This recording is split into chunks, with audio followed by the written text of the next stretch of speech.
Welcome to doctor Sushil spotlight. या लेक्चरमध्ये आपण जॉग्राफी NCERT क्लास 10th याचा पहिला पार्ट बघणार आहोत. क्विक रिव्हिजनचा 2 चॅप्टर जे आहेत महत्त्वाचे ते आपण कव्हर करूया. तिच्यामध्ये रिसोर्स अँड डेव्हलपमेंट हे पहिले चॅप्टर आहे. तर टेरिटोरियल वॉटर जे असतं तर 12 नॉटिकल माइल्स म्हणजे 19.2 किलोमीटरपर्यंत ही कुठल्याही देशाची बॉर्डर समजली जाते आणि belongs to a nation. 1 nautical miles म्हणजे 1.852 किलोमीटर इतकं असतं. आंतरराष्ट्रीय संसाधनांचा विचार करता समुद्रामध्ये कुठल्याही देशापासूनच्या जी काही त्याची लँड बाउंड्री आहे तिथून 200 नॉटिकल माइल्सपर्यंत एक्सक्लुझिव्ह इकॉनॉमिक झोन असतो.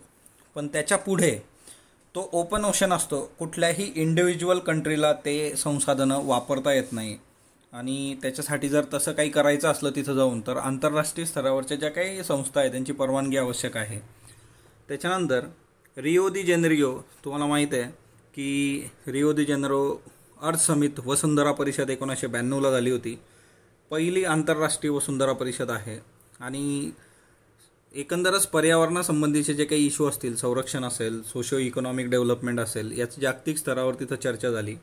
100 देशांनी सहभाग घेतला होता त्याच्यामध्ये आणि ग्लोबल क्लायमेट चेंज आणि बायोलॉजिकल डायव्हर्सिटी या डिक्लेरेशनवर सह्या करण्यात आल्या. याच्यामध्ये ग्लोबल फॉरेस्ट प्रिन्सिपल्स होते. अजेंडा 21 होता. 21 ह्या अजेंडा 21 मधलं म्हणजे 21वी सेंचुरी, 21व्या शतकामध्ये आपण काय केलं पाहिजे. अजेंडा 21 जे आहे ते 1992मध्ये त्याच्यावर स्वाक्षरी झाली आणि United nation conference on environment and development इथं ती स्वाक्षरी झाली होती. आता याचं एम होतं की जागतिक स्तरावर शाश्वत विकास मिळवायचा, तो स्थापन करायचा आणि तो झाला पाहिजे. याच्याकरता काय आहे की पर्यावरणाला होणारी हानी थांबवणं, गरिबी, त्याच्यानंतर जे काही आजार असतील त्या गोष्टी कमी करणं, है ना, ज्या काही म्युच्युअल नीड्स असतील तर त्याही कमी झाल्या पाहिजे, म्हणजे त्या पूर्ण करायच्या लोकांच्या. आणि त्याच्यानंतर लोकल गव्हर्नमेंट जे आहे त्यांनी स्वतःचा लोकल अजेंडा 21 राबवला पाहिजे जेणेकरून शाश्वत विकासाच्या दृष्टीने प्रत्येक देशाची वाटचाल सुरू होईल. मग क्लब ऑफ रोम पण 1998 संसाधनांचं जे काही कन्झर्वेशन आहे तर त्याच्या संबंधी आहे. Small is beautiful Schumacher 1974. Brundtland commission हे महत्त्वाचं आहे आपल्यासाठी. 1987 त्यांनी शाश्वत विकास ही संकल्पना समोर आणली. ब्रुटलँड कमिशन जे आहे 1987चं त्यांनी अवर कॉमन फ्युचर हा रिपोर्ट समोर आणला होता. त्याच्यानंतर लँड रिसोर्सेस, जमिनी संबंधीची संसाधनं जर तुम्ही बघितली तर जवळपास म्हणजे मैदानी प्रदेश जो आहे 43%, ॲग्रिकल्चरल इंडस्ट्री, त्याच्यानंतर माउंटेन्स जे आहेत 30%, जिच्यामध्ये रिव्हर, त्याच्यानंतर पर्यटन, त्याच्यानंतर पठार 27%, मिनरल्स, फॉरेस्ट, फ्युल्स आणि ह्या सगळ्या गोष्टी हे तुम्ही याच्यातही बघू शकता. त्याच्यानंतर लँड युटिलायझेशन हे खूप महत्त्वाचा एक मुद्दा असतो की कल्चरेबल वेस्टलँड म्हणजे जी कल्चरेबल वेस्टलँड म्हणजे काय की 5 वर्षापेक्षा जास्त दिवसांसाठी ती अनकल्टिवेटेड आहे, तिच्यावर कुठलंही पीक घेतलेलं नाही आहे 5 वर्षापर्यंत, त्याला कल्चरेबल वेस्टलँड असं म्हटलं जातं.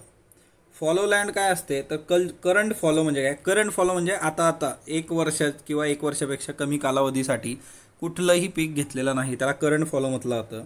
आणि दुसरं असतं की अदर दॅन करंट फॉलो जे आहे की जवळपास 1 ते 5 वर्षापर्यंत पीक घेतलेलं नाही आहे, त्या केसमध्ये अदर दॅन करंट फॉलो म्हटलं जातं.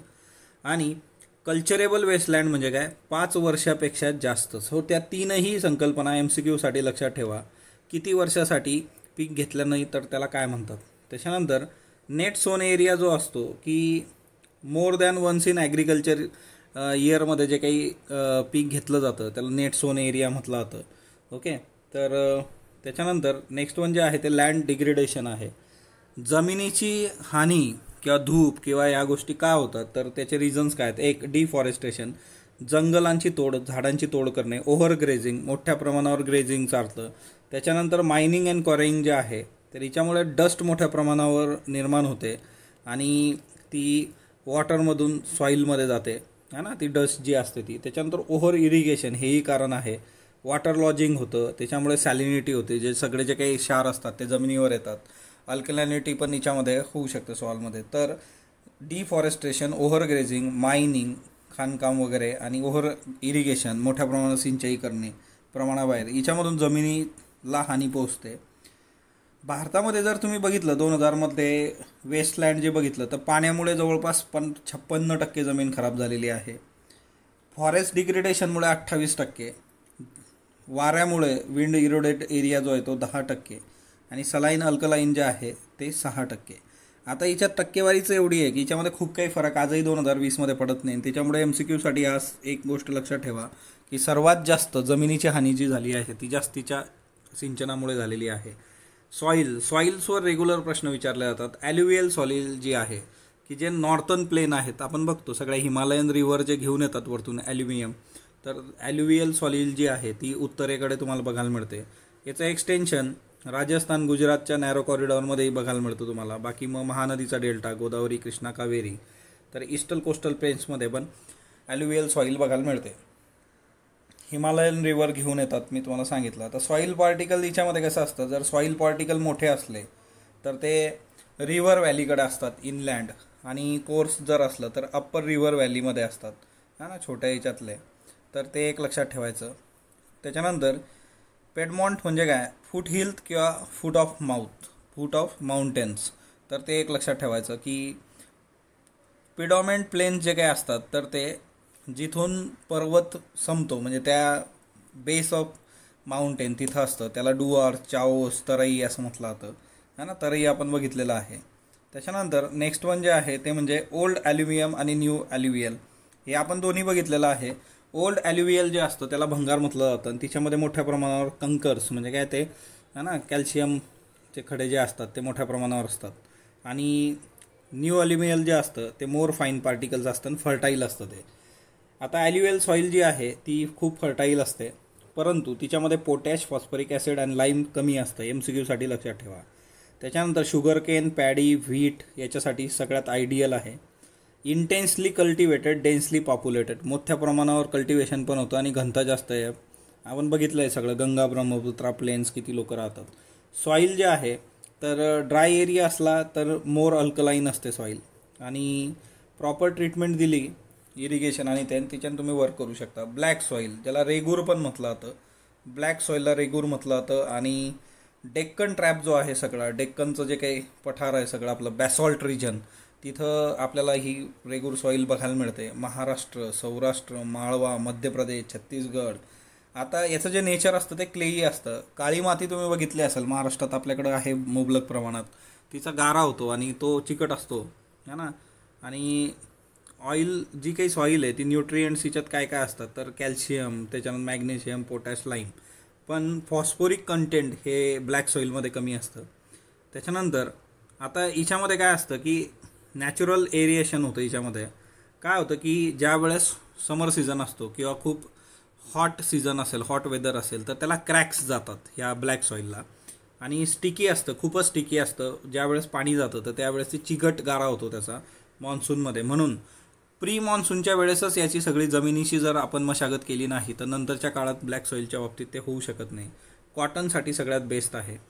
रेड अँड येलो सॉईल जी आहे तर रेड अँड येलो सॉईल जी तर ती कमी जिथं रेनफॉल होतो, कमी पाऊस पडतो अशा ठिकाणी क्रिस्टलाइन इग्नेस रॉक्स जे असतात त्या भागामध्ये बनतं. आणि डेक्कन प्लेटिओचा जो पूर्वेकडचा आणि दक्षिणेकडचा भाग आहे, म्हणजे आता याच्यात बघा तुम्ही ओरिसा, छत्तीसगड, त्याच्यानंतर दक्षिणेकडचे गंगेचे प्लेन्स, त्याच्यानंतर वेस्टर्न घाट्सचा एरिया, तर याच्यामध्ये तुम्हाला ही सॉईल बघायला मिळते. आता ही रेडिश का दिसते हे MCQमध्ये विचारलं जातं. तर तिच्यात जे आयन असतं त्याचं डिफ्युजन होतं क्रिस्टलाइन आणि मेटामॉर्फिक रॉक्समध्ये, त्याच्यामुळे ते रेडिश दिसतं. येलो का दिसतं तर ते आयनचं हायड्रेटेड फॉर्म आहे म्हणून येलो दिसतं. दोघी MCQसाठी लक्षात ठेवा. लॅटराईट सॉईल, लॅटराईट म्हणजे काय, ब्रिक है ना, वीट आपली. तर ज्या ठिकाणी खूप हाय टेम्परेचर आणि खूप रेनफॉल असतो, म्हणजे उष्णता पण खूप आहे आणि पाऊस पण खूप पडतो, अशा ठिकाणी लॅटराईट सॉईल येते. आणि इंटेन्स लिचिंग जे होतं ते हेवी रेनमुळे इथं होतं. ह्युमसची मात्रा याच्यामध्ये कमी असते. ते कमी असण्याचं कारण असं आहे की टेम्परेचर खूप जास्त असतं, त्याच्यामुळे बॅक्टेरिया वगैरे जगू शकत नाही तिच्यामध्ये. सस्टेनेबल जे काही सुटेबल कल्टिवेशन आहे याच्यामध्ये, तर तुम्ही खतांचा वापर वगैरे करून ते करू शकता. मग अशी जमीन जी आहे ती कुठं आहे, कर्नाटक आहे, केरला आहे, Tamil Nadu, Madhya Pradesh, hilly area of Orissa and Assam. त्याच्यानंतर दुसरं महत्त्वाचं म्हणजे की आपण ज्या वेळेस अशी सॉईल कन्झर्व करतो हिली एरियामध्ये ओके. तर ह्या कर्नाटक, केरला, तमिळनाडूमध्ये चहा, त्याच्यानंतर कॉफी याच्या उत्पादनासाठी ही चांगली आहे. कॅश्यूनट जे आहे त्याच्यासाठी पण चांगली आहे रेड लॅटराईट सॉईल. MCQसाठी हे लक्षात ठेवा बघा. तर ही जी जमीन आहे तर ती लॅटराईट सॉईल, याच्यामध्ये चहा, कॉफी, त्याच्यानंतर कॅश्यूनट हे तुम्ही चांगल्या पद्धतीने घेऊ शकता. ॲरिड सॉईल, त्याच्यानंतर आता ॲरिडचं कसं आहे ना, रेड टू ब्राऊन कलर असतो याचा, सँडी असतं, वाळूसारखं असतं. सलाईन नेचर म्हणजे क्षार जास्त असतात. ज्या ठिकाणी खूप ड्राय क्लायमेट असतं, कोरडं असतं, त्याच्यानंतर तापमान जास्त असतं आणि इव्हॅपरेशन जे आहे ते खूप फास्ट होतं, तर त्या ठिकाणी ह्युमस आणि मॉइश्चर या दोन्ही गोष्टी फार कमी प्रमाणात तुम्हाला बघायला मिळतात. त्याच्यानंतर आता याच्यामध्ये कंकर मोठ्या प्रमाणावर असतात, तर ते एक लक्षात ठेवा. आणि कंकर जे असतं तर ते रेस्ट्रिक्ट करतं इन्फिल्ट्रेशन ऑफ वॉटरला. आणि इरिगेशन नंतर सॉईल जी आहे ती कल्टिवेबल असते, म्हणजे तुम्ही जर याला प्रॉपर इरिगेट केलं ॲरिड सॉईलला तर इथं तुम्ही कल्टिवेशन करू शकता. फॉरेस्ट सॉईल जी असते तर फॉरेस्ट सॉईल हिली माउंटेनस एरियामध्ये असते. सफिशियंट जे काही असते की रेन फॉरेस्ट आहे तिथं ती अवेलेबल आहे. हिच्यामध्ये लोमी आणि सिल्टी सॉईल जी असते ती व्हॅलीमध्ये असते बघा. ही व्हॅली आहे, सो अशा ठिकाणी लोमी सॉईल असते. आणि कोर्स ग्रेन जी असते ती अप्पर हिच्यामध्ये असते. ओके, तर ते एक लक्षात ठेवा. त्याच्यानंतर हिमालय जो आहे तिथं स्नो एरिया आहे आणि तिथं सॉईल डिन्युटेशन एक्सपिरियन्स करते आणि तिच्यामुळे ॲसिडिक लो ह्युमस कंटेंट तिच्यामध्ये असतं. त्याच्यानंतर व्हॅलीच्या लोअर पार्टमध्ये सॉईल तुम्हाला बघायला मिळतं. ओके, आणि रिव्हर टेरेसेस, ॲल्युअल फॅन्स जे असतात तर तिथली जी सॉईल आहे ती फर्टाईल आहे, म्हणजे ह्या व्हॅलीमधल्या सॉईलमध्ये तुम्ही चांगल्या पद्धतीने पिकं घेऊ शकता. सॉईल इरोजन, जमिनीची धूप कशामुळे होते, तर एकतर मोठ्या प्रमाणावर सॉईल जी आहे, जमिनीची धूप म्हणजे जमिनीची वरची लेअर जी आहे ती निघून जाणं. डिफॉरेस्ट्रेशन, झाडं तुम्ही तोडून टाकता. त्याच्यानंतर ओव्हर ग्रेझिंग, मोठ्या प्रमाणावर ग्रेझिंग होतं आहे, मायनिंग होतं आहे. विंड, वॉटर अँड ग्लॅसियर, तिन्ही गोष्टी आहे, वारा, पाणी, बर्फ. त्याच्यानंतर फार्मिंगच्या चुकीच्या पद्धती, शेती करत असताना अशास्त्रीय पद्धतीने शेती करणं, म्हणजे चुकीच्या पद्धतीने प्लोईंग करणं. म्हणजे आता फॉर एक्झाम्पल जर असा उतार आहे आणि तुम्ही पण ह्याच दिशेने प्लोईंग करत असाल तर ऑब्व्हियसली जमिनीची धूप होईल. तर अशा याच्यामध्ये आपण बघितलं आहे की अशा आडव्या याच्यात पॅरलली तुम्ही करणं अपेक्षित असतं. तर ह्या काही बेसिक गोष्टी असतात. त्याच्यानंतर क्लेई सॉईलमधून वॉटर काय करतं की क्लेई सॉईल कट करून डीप चॅनल्स तयार करतं, ज्याला गलीज असं म्हटलं जातं. म्हणजे काय की ही जमीन आहे तर हिच्यातले मधलं हे सगळं वाहून घेऊन जायचं, गड्डे तयार होतात असे लॉन्जिट्युडनल, गलीज म्हटलं जातं. आणि ही बॅडलँड म्हटलं जातं की इथं कल्टिवेशनसाठी ही बेस्ट नाही आहे. तर चंबलचं जे बेसिन आहे तिथं अशा पद्धतीने तुम्ही बघू शकता. रेवाइन्स, तुम्ही जर हे मूवी बघितले असतील, म्हणजे फॉर एक्झाम्पल पानसिंग तोमरला मूवी आहे तर बऱ्यापैकी ते चंबल दाखवलेलं आहे. तर ते सगळी जी काय आहे ते बॅडलँड टोपोग्राफी. त्याच्यानंतर आता शीट इरोजन काय असतं, शीट इरोजन म्हणजे काय की कंप्लीट शीटची शीट गायब करायची, टॉप सॉईल जी असते ती कंप्लीट वॉश आउट होऊन जाते, त्याला शीट इरोजन म्हटलं होतं. सॉईल कन्झर्वेशन, आता सॉईल कन्झर्वेशन करण्यासाठी काउंटर प्लोईंग करावं लागतं, म्हणजे ह्या पद्धतीने. त्याच्यानंतर टेरेस फार्मिंग करणं, हे आपण ऑलरेडी बघितलेलं आहे. स्ट्रीप क्रॉपिंग म्हणजे काय, जे मोठी शेतं असतात तिच्यामध्ये स्ट्रीप तयार केल्या जातात आणि एक म्हणजे गवताची जी स्ट्रीप असते ती ग्रो केली जाते बिटवीन द क्रॉप्स आणि तिच्यामुळे काय होतं की जो काही वाऱ्याचा वेग आहे तर तो कमी होतो. म्हणजे फॉर एक्झाम्पल इथं तुम्ही क्रॉप लावलं आणि इथं तुम्ही ग्रास लावली तर त्या केसमध्ये ग्रास ठेवायची तर वाऱ्याचा वेग जो असेल तो कमी होईल. शेल्टर बेल्ट्स पण आपण बघितलं होतं की सँड ड्यून्स असतात, तिच्यामुळे काय होतं की स्टॅबिलायझेशन ऑफ सँड ड्यून्स डेझर्टमध्ये है ना, शेल्टर बेल्ट्स उभे करायचे. त्याच्यानंतर फॉरेस्ट आणि वाईल्ड लाईफ रिसोर्स हे एक दुसरं चॅप्टर आहे बघा. आणि याच्यामध्ये इंडिजिनियस पीपल आहेत सिक्कीमचे, लेपच्या पीपल. त्याच्यानंतर हे वेस्ट बेंगॉल, दार्जिलिंगमध्ये सुद्धा सापडतात. IUCNची लिस्ट जी आहे इंडेंजर लिस्ट, आता ज्यांचं म्हणजे अस्तित्व धोक्यात आलेलं आहे अशा स्पीसीज. मग याच्यामध्ये काय आहे, ब्लॅक बल्ज की ब्लॅक बक किंवा chinkara, crocodile, Indian wild ass, Indian rhino, lion tail macaque, sangai, brow antlered deer in Manipur आहे ना, डान्सिंग डिअर, याचे पण रेफरन्सेस बऱ्याचदा बघितले. वल्नरेबल स्पेसिस काय असतात की त्या इंडेंजर कॅटेगरीमध्ये जाऊ शकतात येत्या काळामध्ये, संकटग्रस्त प्रजाती ती बनू शकते येत्या काळात, त्याला वल्नरेबल स्पेसिस म्हणतात. ब्ल्यू शिप असेल, एशियाटिक एलिफंट, गँगॅटिक डॉल्फिन असेल. रेअर स्पीशीज जी काय असते, की रेअर म्हणजे काय, त्यांची पॉप्युलेशन खूपच कमी असते, स्मॉल पॉप्युलेशन, आणि खूप कमी उरल्यामुळे त्याला रेअर स्पेसिस म्हटलं जातं. ते इंडेंजर किंवा वल्नरेबल कॅटेगरीमध्ये जाऊ शकतात. ओके, मग याच्यामध्ये Himalayan brown bear, wild Asiatic buffalo, desert fox, hornbill, तर ते सगळं रेअरमध्ये येतं. इंडेमिक म्हणजे काय, की एखाद्या विशिष्ट एरियामध्ये जे काही स्पेसिस सापडतात, ओके, तर त्याला इंडेमिक म्हटलं जातं. Only found in a particular area. Andaman teal, Nicobar pigeon, Andaman wild pig, mithun in Arunachal Pradesh. Mithun आपला मिथुनदा नाही. तर मिथून म्हणजे असं बैलासारखं दिसणारा प्राणी आहे, पण बैलापेक्षा वेगळा आहे. ओके, या मिथूनमुळे अरुणाचल प्रदेशमध्ये बराच इश्यू झाला होता मधल्या काळामध्ये, प्रेसिडेंट लॉ वगैरे. तर ती इंटरेस्टिंग स्टोरी आहे. Extinct species. आता एक्सटिंक्ट स्पेसिस जे आहे की जी ज्या पर्टिक्युलर एरियामध्ये ती सापडते रेग्युलर, तर ती तिथं दिसून येत नाही, तिला एक्सटिंक्ट म्हटलं जातं. कारण ती त्या लोकल एरियामधून, रिजनमधून, कंट्रीमधून कदाचित संपलेली असू शकते. एशियाटिक चिकता त्याचं एक्झाम्पल आहे बघा. जगातला फास्टेस्ट लँड मॅमल 112 किलोमीटर पर आवरनी पळतो. भारतात 1952मध्ये हा एक्सटिंक्ट झाला. त्याच्यानंतर आता आपण नामिबियामधून चित्ते आणतोय बघा. Pink headed duck. तर पिंक हेडेड डक जो आहे तो भारतामध्ये गँगेटिक प्लेन्समध्ये होता, आता मिळत नाही. आणि भारतातून चीता, पिंक हेडेड डक हे नियरली एक्सटिंक्ट आहेत. Mountain quail, forest spotted owl है ना, याची पण परिस्थिती तशीच आहे. त्याच्यानंतर प्लॅन्टमध्ये जर बघितलं एक्सटिंक्टमध्ये, तर मधुका इनसाइन, आणि त्याच्यानंतर हेबार्डिया हेपॅन्युरॉन जे आहे, तर पहिलं जे आहे ते वाईल्ड महू आहे, दुसरं ग्रास आहे, गवत आहे. त्याच्यानंतर सायकस बेडोमी डायर, तर हे जे आहे ती रेअर कायड इंडेमिक आहे ईस्टर्न घाटशी. निकोबारमध्ये मेगापोड जे असतं ते इंडेंजर आहे ना. त्याच्यानंतर हेट्रोमेट्रस जे आहे ते इंडेमिक टू कर्नाटका आहे. आता हे टिपिकल जे आहेत, इतकं म्हणजे मोस्ट प्रॉब्ली प्राणी विचारले गेलेले आहेत, वनस्पतीचा एवढा हे नाही आहे. त्याच्यानंतर ओचलँड्रा ट्रॅव्हनकोरिया गॅम्बल, ओके, तर हे साऊथ वेस्टर्न घाटमध्ये आहे. मॅट आणि बास्केट बनवण्यासाठी याचा उपयोग होतो.